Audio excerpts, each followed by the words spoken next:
Hi, welcome to your checkup. We are the patient education podcast, where we bring conversations from the doctor's office to your ears. On this podcast, we try to bring medicine closer to its patients. I'm Ed Delesky, a family medicine resident in the Philadelphia area. And I'm Nicole Aruffo. I'm a nurse. And we are so excited you were able to join us here again today. So by the time you listen to this, we'll have had a few days in between recording and release day. But I'm wondering, after this, I'm going to get taco seasoning to have what for dinner? Well, we're having enchiladas for dinner. I mean, like white people enchiladas. Sure. But I always love, this is also one of my favorite meals. There's a rotisserie, like in the next 24 to 48 hours, all I'll be able to do is talk about enchiladas. And it leaves me very excited. How are you feeling today? I'm feeling good today. Excellent.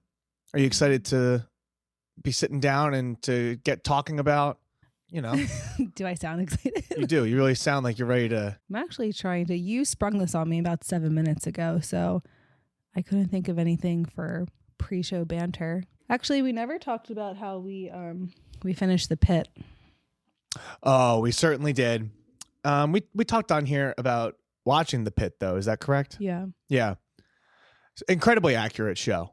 We really liked it a lot. And I also really liked, I don't think we talked about that last scene. Well, I don't know if it was the last scene, but the scene with, what are you doing? The scene with Mel at the end, and she like picks up her sister. Yeah.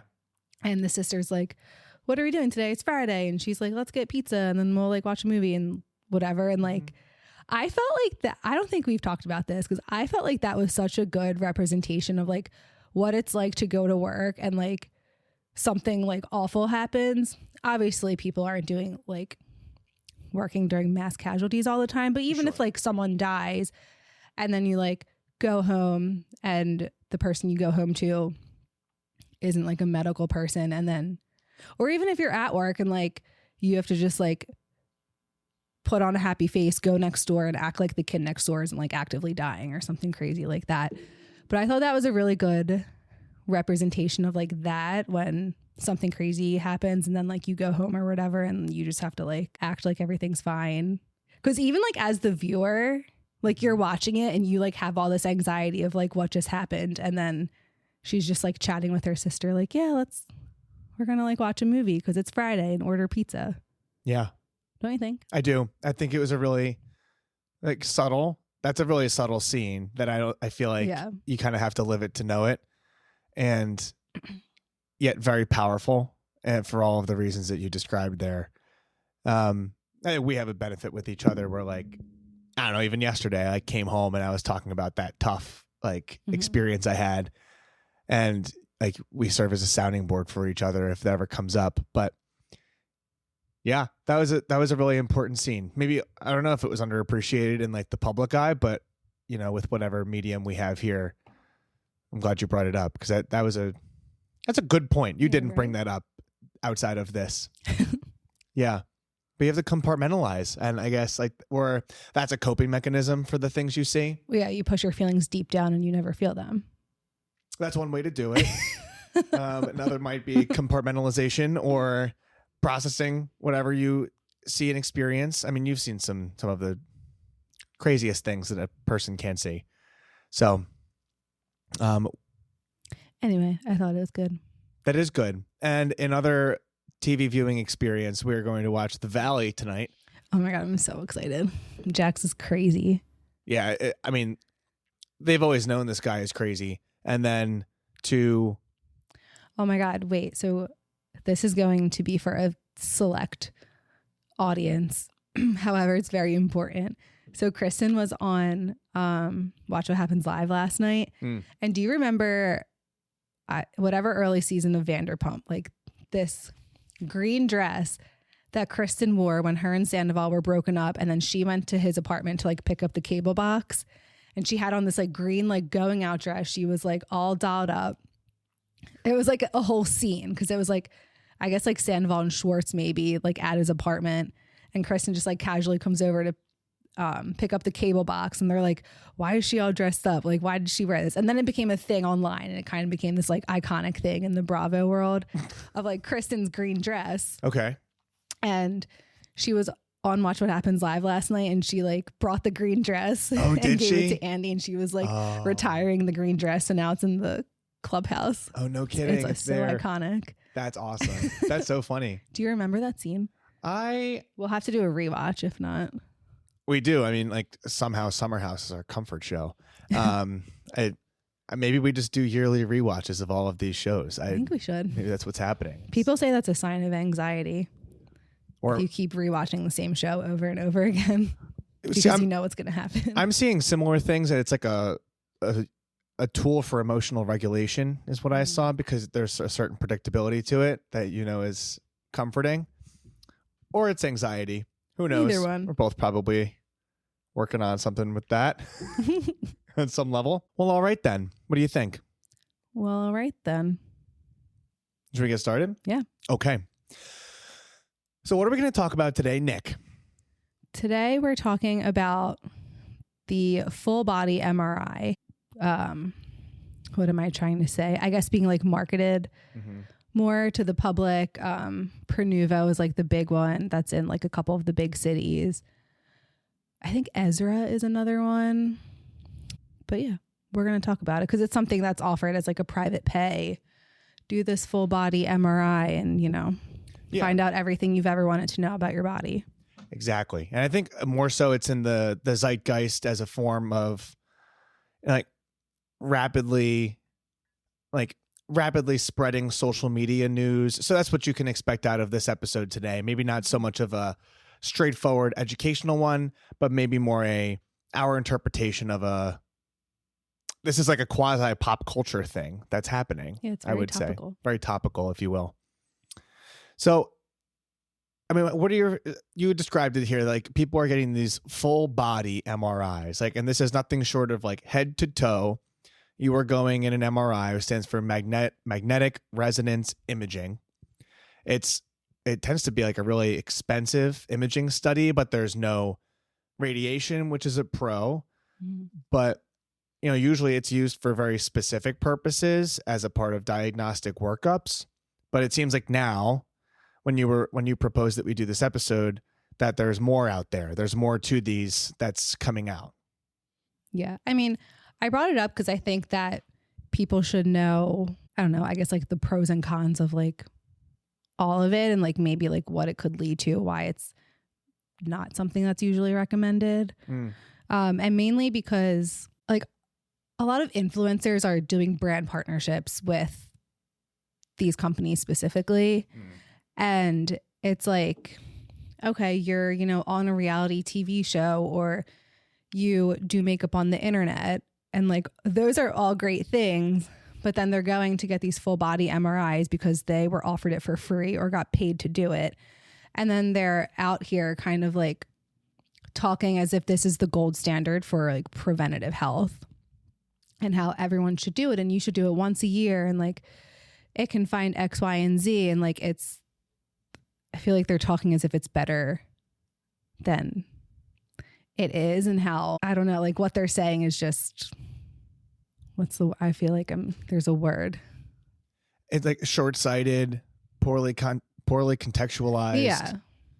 And I completely agree with you. I think it's like they were offered something for free. Oh yeah. They did it. And now it's like, oh, now like I have this big influence because of, you know, my social status of whatever. And now I'm going to tell all these people that they have to go spend $2,500 to get this full body MRI. And like, this is going to help them so much, like medically, and kind of giving this like medical advice that they really can't speak on. Exactly. No, I totally agree with you because it's flawed because they're being paid to basically advertise this imaging. Yeah. Which is, I mean, it's the same thing as like the influencers who do brand partnerships, which like there's nothing wrong with that. Like I wish I could get paid to do that. Like I'm doing the wrong thing in life. But sure. Like that like offer this or they get paid to do a brand partnership with like a supplement and they're like, this is going to fix X, Y, and Z. And like, it's just like, this statement has not been reviewed by the FDA. Yeah. Yeah. And I think So one of the pieces of context here that's important is that like when it comes to screening, because you said like this is being like pitched as this like paragon of preventative medicine, Mm-hmm. and screening tests are highly scrutinized by panels and panels and panels of experts, and then various different societies disagree on proper screening. And like, so it's important to understand the definition of screening is that screening is looking for a disease in an otherwise normal, healthy population. Like none of the people that you're looking for something, you expect to find something, but you're looking because you know that if you do look, you'll find enough where it's beneficial to do something about it, as opposed to other things. So like we're talking about colon cancer screening, like age 45 and up. Everyone should be getting colon cancer screening or their cervical cancer screening. These things have been evaluated with like very valuable, high yield tests that should be done and have been evaluated. What hasn't been evaluated? The whole body MRI. Mm-hmm. So these are some things that I think about when this topic comes up. And also, I think it's important to note that there is a difference between getting a whole body MRI, and they typically advertise them that they, like they only take an hour, in and out real quick. Mm-hmm. There's a difference between doing that and then getting an MRI on just one body part. Like that is more thorough and than just doing, right? Because you could have an MRI on one part of your body that could take a half hour. It could take over an hour. And like, that's more thorough than just doing like a once over eyeball look. Absolutely. Right. That like of your whole body that only takes 1 hour. Exactly. It's not all created the same. Like you get a brain MRI. There are different types of brain MRI where they look at stuff, but like you said, like you just give it a once over up and down. It doesn't necessarily capture the whole picture. So we were talking about screening tests and how those have been like highly scrutinized by important medical societies, and that like these, while they may find things, they may not be the most thorough. They can miss things, I suppose. Mm-hmm. But one thing I think that like really needs to be stated out loud is that like 15 to 30% of diagnostic images have at least one incidental finding. And the concept of the incidental finding, as I get deeper and deeper into practice, becomes more and more important, honestly. And they come up with the lung cancer screening, CT scans all the time. Because for people who have smoked for a certain age and for a certain duration, we will have a whole episode about this. There is yearly lung cancer screening. And wouldn't you know, there are tons of things to find in the chest that may or may not have been important at one point in your life. And the incidental finding is just a very complicated thing that has a lot of downstream effects. Mm-hmm. And if now we're thinking about getting everyone a whole body MRI, there's going to be a lot of stuff that we see. There is a lot of stuff. Because I was looking up, just now, but even like before this, because people on TikTok are posting, screenshots of like their results. Yeah. From what they get, which when I was like looking more into this, it seems like these are all also read by AI and not like an actual trained eye of a radiologist. There you go. And it'll like list, every kind of like body system, and then it'll be like one minor finding, nothing, normal, blah, blah, blah. But like a lot of them that I saw would be like, it would say like one minor finding, and then they clicked on it, and then it's like one small, it's like I forgot exactly what the wording was, like one small indeterminate lesion. Yeah. And like, there you go. That can be really scary because it's like, okay, is that like a cyst, or is this like changing my life now? But then like you go to the doctor and you're like, oh, I got this MRI, I have a lesion. And now your doctor has to do something about it and like further workup. That you, at the end of the day, ideally everything would turn out fine, but like might not have needed. Like, what if you need a biopsy? And like that comes with another whole host of risks and blah, blah, blah. And it's just like, yeah. Plus like the anxiety of it on top of it is. Exactly. the time spent worrying about what could this be when this is like such like a fifth dimensional view of life where like you go through life and like one act can change the arc of your entire life. And like on one path, you went through your entire life and never knew that you had a 4 millimeter lesion in your lung. And you never spent a moment of your day worrying about that.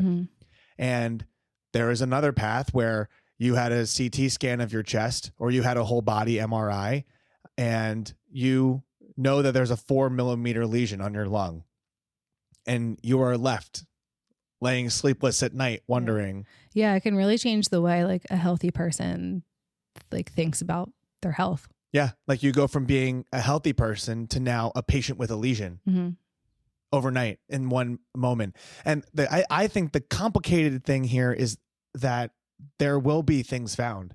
There will be important things found, like for sensationalization, which is why this has like come to the forefront so much. Like Dwayne Wade was like found to have a kidney cancer and it was early stage with the whole body MRI. And like they found that. And that happens. Yeah. Yeah. Like people. That's also not guaranteed to happen. Like this, again, like once over whole body MRI is not guaranteed to find a cancer even in the early stages, like before you have any symptoms. Like that might still happen to you and it might not pick up on this whole body less thorough MRI. Exactly. So it's not as sensitive, maybe not as specific. And I can't sit here and say like for some random person out there who may stumble upon a whole body MRI and that for that individual, it doesn't change their life. Yeah, for better or for worse. Will be a lot of people where we find things where it didn't matter. And one thing people should recognize that it often maybe isn't explained is that recommendations from societies, like the colon cancer screening recommendation, is for populations of people. And they look at all of these people and they say the best group decision for all of these people is age 45 and up to a certain upper limit, should get colon cancer screening every so often from different methods. But then how do you explain the individual who has a family history of colon cancer and the person had colon cancer in their family discovered at the age of 45? Well, then yes, that person needs colon cancer screening at age 35. Yeah. But honestly, I feel like all of those like strong family history things, they like have a big factor in what you decide for someone, right? Sure. And I guess the overall arching point I'm trying to make is that recommendations from societies about these big sweeping things are about groups of people and not individuals. And so like we're in a place I think in science and healthcare where they're really motivated, interested, capable consumers of healthcare. And now like you're able to purchase a whole body MRI here, probably outside of insurance. And like the way that health information has flowed moves faster and technology moves faster than scientific processes are able to keep up and make a risk assessment. So like these are coming to market, they're flushing out fast and people are buying, they're scheduling, they're going. And like the experts haven't even picked a date to meet and say, let's take a look at this and see like, is this worth it or is it not? So it goes unstudied, ? Unsure. When it lands across the desk of your doctor, it's like, oops, I don't know what to do about this. It's a complicated thing. And it's not just isolated to these. It's everywhere. It's a ton of things. And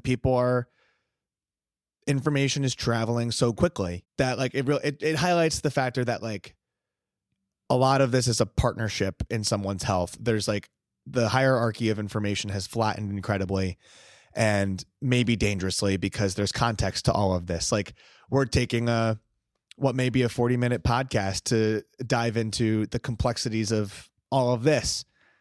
But like people are scrolling and they see a sentence and like form opinions based on that. Yeah. I mean, I could see the other side too of like why someone like would be interested in getting it just to kind of like, you know, see what it says. Yeah. And also like, so the typical like going price is $2,500. And like, I could see someone, I mean, like I went to schedule a brain MRI and they told me my copay was $2,500. So I could see someone being like, oh, why would I do one body part when I can just do the whole thing for the same price, you know? Totally. And that's part of the consumerism and the market driving prices down. So like, hopefully that would equilibrate over time. Yeah. It leaves me wondering. I mean, I have the prices up here. They're stratified a little bit actually. So yeah, so it's comprehensive whole body scan.